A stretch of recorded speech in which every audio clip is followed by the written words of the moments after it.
According to the American Chiropractic Association, 80% of Americans will experience back problems at some point in their lives.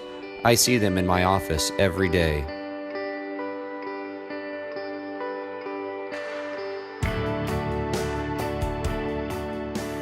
The pain has slowed me way down. Things that were difficult to do were any kind of lifting, any kind of housework, picking up my son or helping him tie his shoes even. Made me feel bad.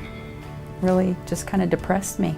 It was really interesting watching Shelley improve over time. I still remember my first visit with her. She was down and frustrated and wasn't able to do the things she wanted to do with her husband, with her family. She was treated by a previous surgeon with one of the implants that I probably would have used had I not learned about Titan. I went with Peak because I really wasn't given any other options, and I put my trust in my doctor at the time. Unfortunately, she developed a problem called a pseudarthrosis, or a non-union, which is where the spine doesn't actually fuse. And we first started talking about doing another surgery. She was naturally a little bit concerned. With any type of surgery, there is a little bit of reservation, but I would like to try to be more spontaneous than just having to plan my life around pain. It took us some time talking about the different types of implants, how the Titan implant was different, telling her the Titan story, and explaining to her how this was going to be a different surgery with a totally different outcome.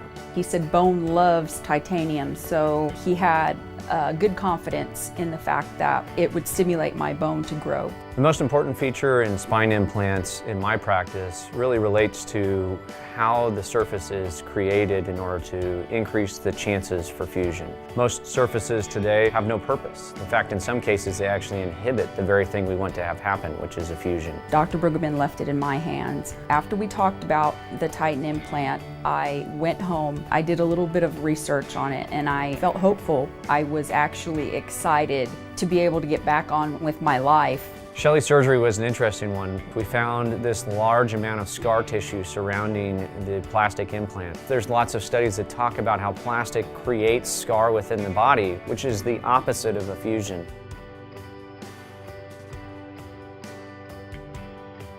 The very day that I got out of anesthesia, I was able to get out of the bed and walk, and I didn't have screaming pain like I did with the Peak implant. She continued this excellent trajectory of pain relief and improved function and just seemed incredibly happy. 6 weeks after the surgery, I can easily say that I almost felt completely healed. I couldn't be more proud of the progress that she's made. Every time I'm able to use Titan Spine and improve these patients' outcomes, it's been an incredible experience. Now I can go walk my dogs. I can play with my kids. I can do yoga. If I were sitting across today from a doctor who still uses plastic or Peak implants, I'd really encourage them to look at the literature. They're just using the same things they've always used.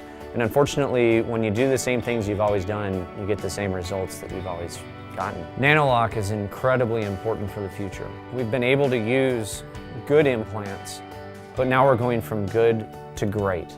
My name is Adam Bruggeman, and I stand with the future. My name is Shelley Maki, and I stand with the future.